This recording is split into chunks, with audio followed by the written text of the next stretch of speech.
Picture yourself in a bakery in 1920. The bread is dark, dense, crusty. You can smell the fermentation from the doorway. The loaf weighs something. It feels alive in your hands. Now look at that plastic sleeve on the right. Soft, white, weightless. Bread that stays soft for weeks. Bread your great-grandmother wouldn't recognize as bread at all. Something changed.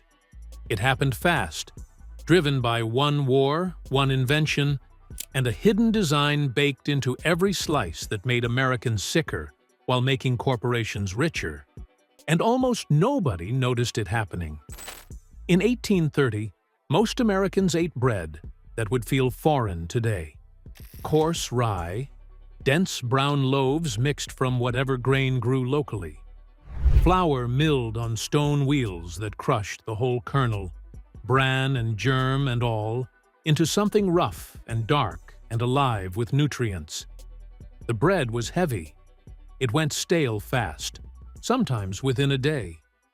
You bought it from a baker who lived 3 streets over, a man who started his ovens at 4 in the morning and whose father had done the same. The loaf connected you to a person, a place, a rhythm of daily labor that had barely changed in 200 years. A Presbyterian minister named Sylvester Graham understood what that bread meant. In the 1830s, he preached that coarsely ground whole wheat was essential to physical and moral health. He called refined white flour a corruption. He built a movement around the bread your grandmother's grandmother would have recognized. Today, his name survives on a cracker. The bread he fought for is gone. The 1870s changed everything. Hungarian engineers perfected a new milling system using steel rollers instead of stone. American mills adopted it within 2 decades. Steel rollers did something stone never could. They stripped the bran and germ cleanly away, leaving pure white endosperm.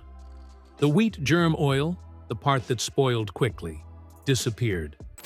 What remained was white flour that could sit in a warehouse for months without going rancid.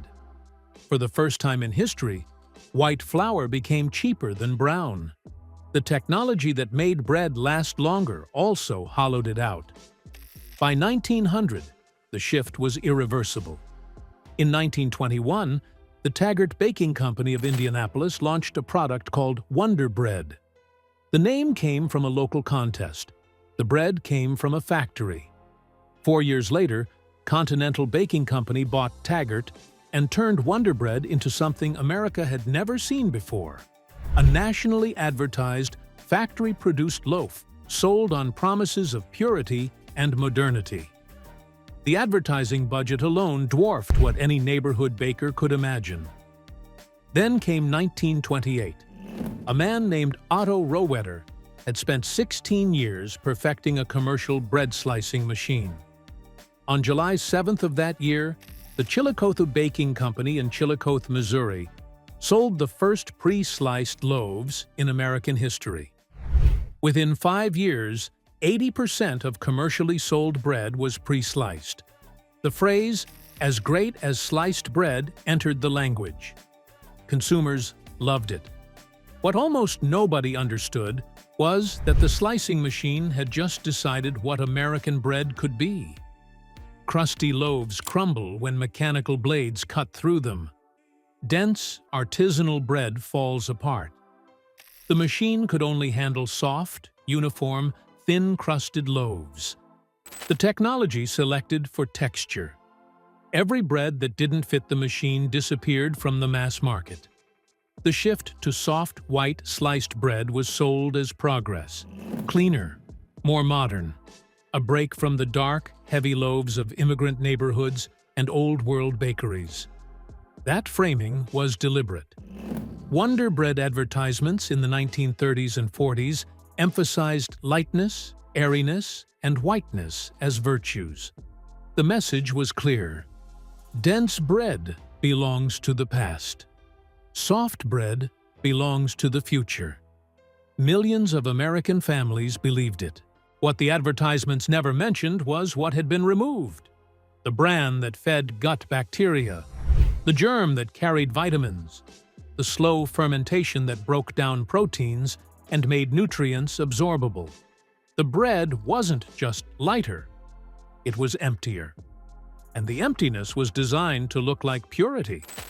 By the end of World War I, industrial manufacturers controlled 35% of American bread consumption. Plant bakeries using mechanized mixers, commercial yeast, and proofing times measured in minutes were outcompeting neighborhood shops on price alone. The neighborhood bakers couldn't survive. Apprenticeship programs shut down.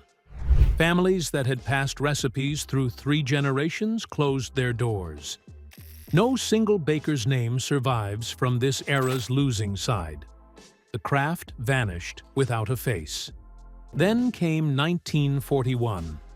On the eve of World War II, the National Research Council pushed enrichment mandates onto millers and bakers. The government required them to add back a short list of synthetic vitamins and iron to white flour. This was the confession. Federal agencies officially acknowledged that American flour had been stripped so thoroughly it needed chemical repair. Instead of restoring the grain, they patched the product. The fix formalized the loss. By the 1950s, soft white cottony loaves containing sugar, shortening, conditioners, and preservatives had become the American default. Bread that could stay soft for 4, 5, 6 days. A full week. The emergency bread of the Depression never switched off. Walk into any American supermarket and count the loaves labeled whole wheat, or artisan, or multigrain. The packaging shows golden wheat fields. The words suggest tradition. The bread inside tells a different story. Most supermarket whole wheat bread starts with enriched flour as the first ingredient. The whole wheat is secondary, sometimes third. The loaf contains the same dough conditioners, the same preservatives, the same added sugars as the white bread one shelf over. The color often comes from caramel coloring or molasses, not from actual whole grain. The crust is soft because the slicing machine still demands it.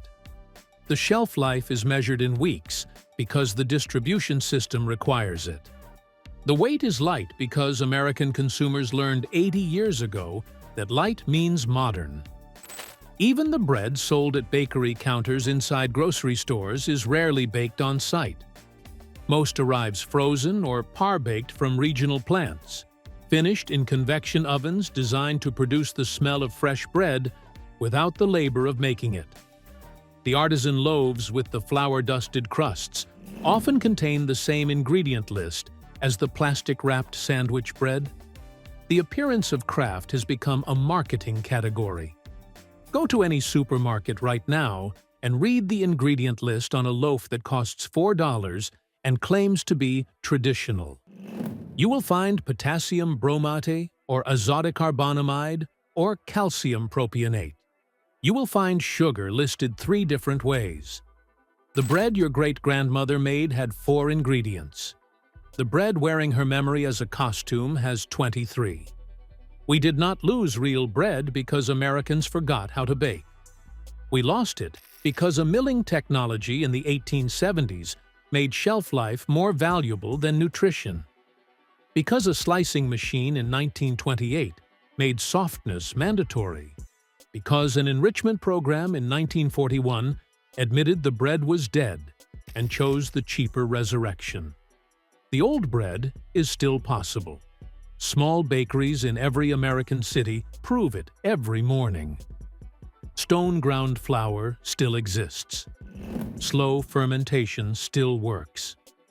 The knowledge never disappeared.